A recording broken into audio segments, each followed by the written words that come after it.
Okay good morning દીકરાઓ Sandeep Sanghvi નવસારીથી okay દીકરાઓ હવે જે આપણે વાત કરવાના છે પોલિમરમાં મોનોમરને જોડતા બંધોના પ્રકાર તો પોલિમરમાં મોનોમરને એટલે કે સરળ અણુઓને જોડતા બંધોના પ્રકાર તો બંધોના પ્રકારની જો આપણે વાત કરીએ તો આપણે જે છે ત્રણ પ્રકારના બંધ વિશે વાત કરવાના છીએ પહેલો જે બંધ જે છે પેપ્ટાઇડ બંધ તો પેપ્ટાઇડ બંધ બીજો જે બંધની આપણે વાત કરવાના છે તે ગ્લાયકોસિડિક બંધ અને ત્રીજો જે છે ફોસ્ફોડાયસ્ટર બંધ તો टीवी में जो ने ये लगा डाला तो लाइट झिंगा डाला એવી જ રીતે આ ત્રણ બંધ વિશે જો સમજી ગયા તો લાઈટ झिंगा डाला જે અણુ માટે તો અહીં જે છે જે અણુની અંદર મેઈન જે છે ત્રણ બંધ વિશે તમને ખબર હોવી જોઈએ મોસ્ટ ઇમ્પોર્ટન્ટ છે આ ક્વેશ્ચન પૂછી પણ શકાય તો બંધ જે છે આપણે પેપ્ટાઇડ બંધ ગ્લાયકોસિડિક બંધ અને ફોસ્ફોડાયસ્ટર બંધની વાત કરવાના છીએ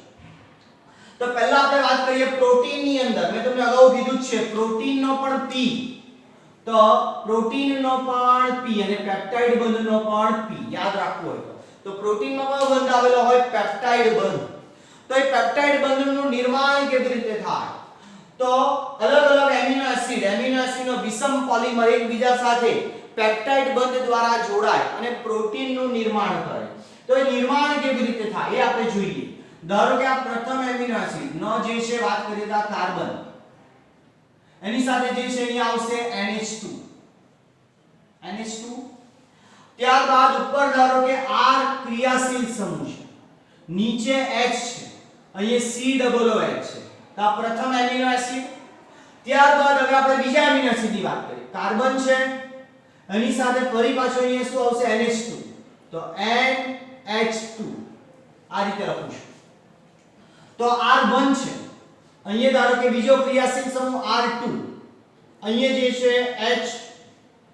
COOH તો અહીં જે છે નિર્જલીકરણની પ્રક્રિયા દ્વારા એટલે કે -H2O પાણીનો અણુ દૂર થાય આ H2 આવો તો H2O અને આ CONH આ જે બંધ બન્યો એ બંધને કહેવાશે પેપ્ટાઇડ બંધ તો આ રીતે એક પછી એક એમિનો એસિડ એકબીજા સાથે નિર્જલીકરણની પ્રક્રિયા દ્વારા જોડાય અને જે બંધ બનાવે એને કહેવાય પેપ્ટાઇડ બંધ તો આ પ્રથમ એમિનો એસિડ બીજા એમિનો એસિડ સાથે પેપ્ટાઇડ બંધ દ્વારા જોડાયો જેને આપણે કહી શકીએ ડાયપેપ્ટાઇડ અને શું કહેવાય ડાયપેપ્ટાઇડ હવે ડાયપેપ્ટાઇડ ડાય એટલે શું છે એમિનો એસિડની સંખ્યા બે એમિનો એસિડ પેપ્ટાઇડ બંધ તો કેટલા છે એક જ ટ્રાઇપેપ્ટાઇડ ત્રણ એમિનો એસિડ એકબીજા સાથે જોડાય તો ટ્રાઇપેપ્ટાઇડ તો એમાં એમિનો એસિડ 3 પેપ્ટાઇડ બંધ 2 હંમેશા એક ઓછો હોય એમિનો એસિડની સંખ્યા કરતા પેપ્ટાઇડ બંધની સંખ્યા એક ઓછી હોય તો આ પેપ્ટાઇડ બંધની આપણે વાત કે પ્રથમ એમિનો એસિડ બીજા એમિનો એસિડ સાથે નિર્જલીકરણની પ્રક્રિયા પાણીનો અણુ દૂર થઈને જે બંધ બનાવે જેમ કે આ જે બંધ બન્યો CONH વચ્ચે જે આ બંધ બને આ બંધને કહેવાશે પેપ્ટાઇડ બંધ તો આ વાત કરીએ આપણે પેપ્ટાઇડ બંધ અને જેની મદદથી પ્રોટીન બનશે બીજા બંધની વાત કરીએ તો ગ્લાયકોસિડિક બંધ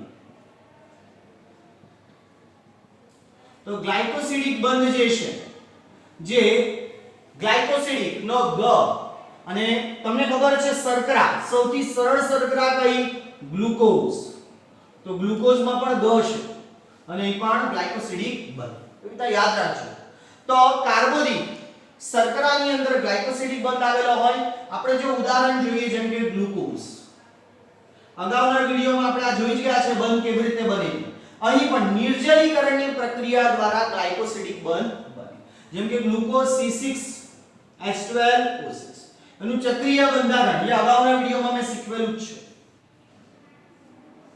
જેમ કે આ ગ્લુકોઝ જે છે આ ગ્લુકોઝનો પ્રથમ કાર્બન પર HOH તો HOH અહીંયા પણ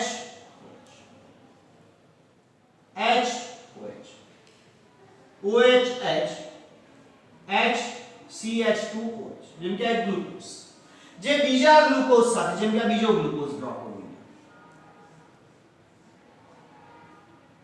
HOH OH HOH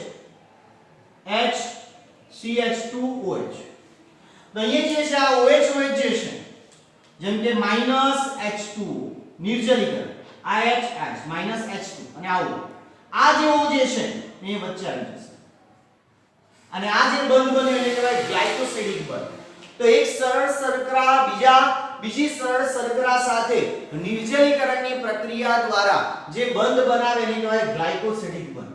તો આ રીતે ઘણા બધા મોનોસેકેરાઇડના એકમો એકબીજા સાથે જોડાઈને ડાયસેકેરાઇડ જેમ કે ડાયસેકેરાઇડ ઘણા બધા હશે 10 કરતા વધારે તે પોલીસેકેરાઇડનું નિર્માણ કરી શકે. તો આજે વાત કરી ગ્લાયકોસિડિક બંધ કેવી રીતે બને. ત્યારબાદ હવે આપણે વાત કરીએ ત્રીજાની ફોસ્ફોડાયસ્ટર બંધ. તો ફોસ્ફોડાયસ્ટર બંધ જે છે જે આપણને ન્યુક્લિક એસિડ ની અંદર જોવા મળે. હવે એની અંદર જો વાત કરીએ આપણે ફોસ્ફોડાયસ્ટર બંધની અંદર તો અહીંયા જે છે તો અહીંયા જે પ્રક્રિયા કેવી છે ફોસ્ફોડાયસ્ટર બંધની અંદર તો અહીં જે છે જેમ કે અગાઉ આપણે જોઈ ગયા ડીએનએ ની દ્વિકુંતલમય રચના 5 prime two 3 prime 3 prime two 5 prime કે બંને એકબીજાને પ્રતિ સમાંતર બંને શૃંખલા એકબીજાને પ્રતિ સમાંતર ગોઠવાયેલી હોય. તો અહીં જો આપણે વાત કરીએ જેમ કે આ એક જે છે 5 કાર્બન યુક્ત ડીઓક્સીરિબોઝ શર્કરા જેના પ્રથમ નંબરના કાર્બન સાથે ગોઠવાયેલો હોય ધારો કે એડેનાઇન અને અહીં જે કાર્બન જે છે પાંચમા નંબરનો CH2 અને અહીંયા જે ગોઠવાયેલો છે P. એવી જ રીતે પ્રથમ બીજો ત્રીજા નંબરનો કાર્બન જે છે તો ત્યાં જે આવેલો હોય OH સમૂહ એની સાથે અહીંયા ગોઠવાયેલો હોય ફોસ્ફેટ P. ઓકે. ત્યારબાદ જે છે આ બાજુ જે છે ઉલટું બંધારણ આ રીતે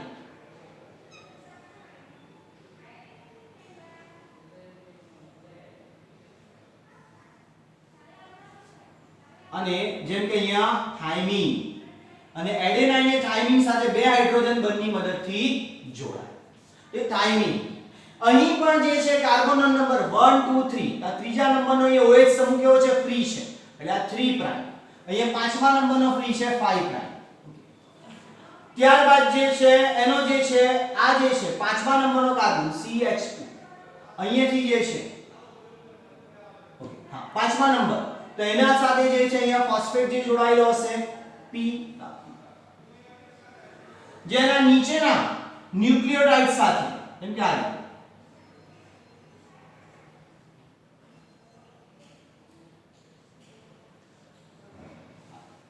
અને એની સાથે જે છે કયા નંબરનો carbon first second third fourth fifth તો આ જે છે એ CH એની સાથે હવે અહીં જે છે એસ્ટર બંધ બને છે આ પણ આ ન્યુક્લિયોટાઇડ પણ ફોસ્ફેટ ની મદદથી બીજા ન્યુક્લિયોટાઇડ સાથે એટલે એક જ આની સાથે જે છે નીચે 1 2 3 તો અહીંયા જે છે ધારો કે હશે આપણે જો લઈએ ગ્વાનીન અને આ પણ નીચે ફરી પાછો ફોસ્ફોડાયસ્ટર બંધ બનાવશે. તો એક જ ન્યુક્લિયોટાઇડ બંને બાજુ એસ્ટર બંધ બનાવે બંને બાજુ એક જ ન્યુક્લિયોટાઇડ બંને બાજુ એસ્ટર બંધ બનાવે એટલે આ બંને કહેવાશે ફોસ્ફોડાયસ્ટર બંધ ફોસ્ફોડાયસ્ટર. એવી રીતે આ પણ બાજુ પણ ઉલટું ગોઠવણ છે ઊંધી ગોઠવણી છે. તો આપણે આગળના વિડિયોમાં જોઈ જ ગયા છે આ બંધારણ. આ રીતે એક પછી એક ન્યુક્લિયોટાઇડ એકબીજા સાથે જોડાશે ફોસ્ફોડાયસ્ટર બંધ દ્વારા. ત્યારબાદ આપણે વાત કરીએ કે ડીએનએ ની અંદર આપણે જોઈ ગયા હંમેશા એડેનાઇન બે હાઇડ્રોજન બંધની મદદથી થાઇમીન સાથે અને ગ્વાનીન 3 હાઇડ્રોજન બંધની મદદથી સાઇટોસિન સાથે જોડાય. ત્યારબાદ આ ડીએનએ ના બંધારણની વાત કરીએ તો ડીએનએ નું જે બંધારણ જે છે એની અંદર જેમાં એડેનાઇન જે થાઇમીન સાથે જોડાયેલ છે અને ગ્વાનીન સાઇટોસિન સાથે જોડાયેલ છે આ બંને વચ્ચે 36 ડિગ્રીનો એંગલ બને એટલે ખૂણો જે છે આની ગોઠવણી એટલે જ તો ત્રિપરિમાણીય છે. જેમ આપણે સીડી હોય ને સર્પાકાર સીડી એમાં એક સ્ટેજ પર આપણને અહીં એવું લાગે છે તમને જોઈને દ્વિપરિમાણીય કે આ બંને શૃંખલા એકબીજા સાથે જોડાયેલી છે પણ રિયલમાં એ શૃંખલા કેવી છે આ રીતે છે ફરતી સીડી જેવાય એટલે અહીંયા જેટલી જગ્યા છે એટલી જગ્યા અહીંયા પણ છે એટલે બધે સ્પેસ કેવો છે સરખો છે. એટલા માટે પહોળાઈ જે છે આ પહોળાઈ કેટલી હશે 20 એંગસ્ટ્રોમ જેટલી હોય 20 એંગસ્ટ્રોમ અથવા તો આપણે એમ કહી શકીએ 2 નેનોમીટર જેટલું પહોળાઈ હોય. એટલે અહીંયા બી 2 નેનોમીટર, અહીંયા બધે જ 2 નેનોમીટરનો ગેપ છે. પણ એ કેવું છે ત્રિપરિમાણીય. સીડી હોય ને, સીડી આપણે જોઈએ તેવું થોડી હોય કે વચ્ચે ઉપર સીડી હોય તો વચ્ચે નાની, બધી સીડીની સાઈઝ જે હોય સ્પેસ સરખી હોય, પણ એ સર્પાકાર આમ કુંતળાકાર હોય, 3 ડાયમેન્શનમાં. એટલે આપણને એવું લાગે એક પોઈન્ટ પર કે ભેગા છે, પણ રિયલમાં એવું નથી. અને એમ ફરતું જોશો તો વચ્ચે સરખી ગેપ આપણને દેખાય. એવી જ રીતે હવે કુંતલની વાત કરીએ. એક કુંતલ કોને કહેવાય? અહીંથી લઈને, દરેક આપણે શરૂઆત કરીએ અહીંથી, તો અહીંથી લઈને જે છે આખી કુંતલ જે છે અહીં સુધી આટલું, અને એક કુંતલ કહેવાશે. એટલે અહીંથી આ અડધો ભાગ, આનો અડધો ભાગ નાખતો આખી એક કુંતલ ગણાશે. આખી આ એક કુંતલ જે છે એની અંદર કેટલા નાઇટ્રોજન બેઝ આવેલા? 10 નાઇટ્રોજન બેઝ આવેલા હોય. અને એક કુંતલની લંબાઈ કેટલી છે? 34 એંગસ્ટ્રોમ. એક કુંતલની લંબાઈ કેટલી છે? 34 એંગસ્ટ્રોમ. અથવા તો તમે એમ કહી શકો 3.4 નેનોમીટર એક કુંતલની લંબાઈ. અને એની અંદર કેટલા 10 નાઇટ્રોજન બેઝ આવેલા છે, એનો મતલબ બે ક્રમિક નાઇટ્રોજન બેઝ વચ્ચેનું અંતર કેટલું છે? 3.4 એંગસ્ટ્રોમ, અથવા તો કહી શકાય 0.34 નેનોમીટર. અને એક કુંતલની અંદર 10 નાઇટ્રોજન બેઝ જોડમાં આવેલા હોય અને બે ક્રમિક નાઇટ્રોજન બેઝ વચ્ચેનું અંતર જે છે 3.4 એંગસ્ટ્રોમ ઓર 0.34 નેનોમીટર હશે.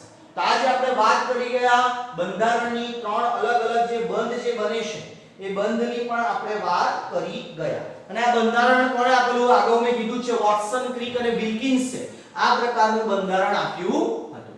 તો આપણે વાત કરી ગયા પોલિમરમાં મોનોમરને જોડતા બંધોના પ્રકાર, જેમ કે પ્રોટીનમાં પેપ્ટાઇડ બંધ અને એક એમિનો એસિડ બીજા એમિનો એસિડ, એટલે પ્રથમ એમિનો એસિડનો કાર્બોક્સિલ સમૂહ, બીજા એમિનો એસિડનો અમીનો સમૂહ વચ્ચે નિર્જલીકરણની પ્રક્રિયા દ્વારા જે બંધ બને એ પેપ્ટાઇડ બંધ. એવી જ રીતે એક શર્કરા જે છે એનો પ્રથમ કાર્બન C1, એટલે અહીંયા કયો પેપ્ટાઇડ બંધ? C1OC4. એટલે પ્રથમ જે છે શર્કરાનો પ્રથમ જે મોનોસેકેરાઇડ શર્કરા જે છે એનો પ્રથમ કાર્બન, અને બીજી જે શર્કરાનો કયા નંબરનો કાર્બન? ચોથો. પહેલો, બીજો, ત્રીજો, ચોથો. ચોથા નંબરના કાર્બન વચ્ચે નિર્જલીકરણની પ્રક્રિયા દ્વારા જે બંધ બને એને કહેવાશે ગ્લાયકોસિડિક બંધ. એવી જ રીતે ફોસ્ફોડાયસ્ટર બંધ, કે એક ન્યુક્લિયોટાઇડ એના પછીના ન્યુક્લિયોટાઇડ સાથે, એટલે કે પહેલા ન્યુક્લિયોટાઇડનો ત્રીજા નંબરનો કાર્બન પછીના ન્યુક્લિયોટાઇડના પાંચમા નંબરના કાર્બન સાથે નિર્જલીકરણની પ્રક્રિયા દ્વારા જોડાશે ફોસ્ફેટની મદદથી. આ બંને કહેવાશે ફોસ્ફોડાયસ્ટર. પછી આપણે ડીએનએ ના બંધારણની વાત કરી ગયા.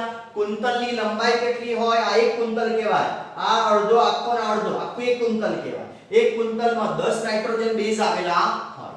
અને એમની વચ્ચેનું અંતરની વાત કરી ગયા 34 એંગસ્ટ્રોમ આખા કુંતલનું, એટલે બે ક્રમિક નાઇટ્રોજન બેઝ વચ્ચેનું અંતર 3.4 એંગસ્ટ્રોમ અને પહોળાઈ કેટલી છે? 20 એંગસ્ટ્રોમ. આ જે ડીએનએ વોટસન અને ક્રિકે આપેલું કયું ડીએનએ હતું? બી ડીએનએ.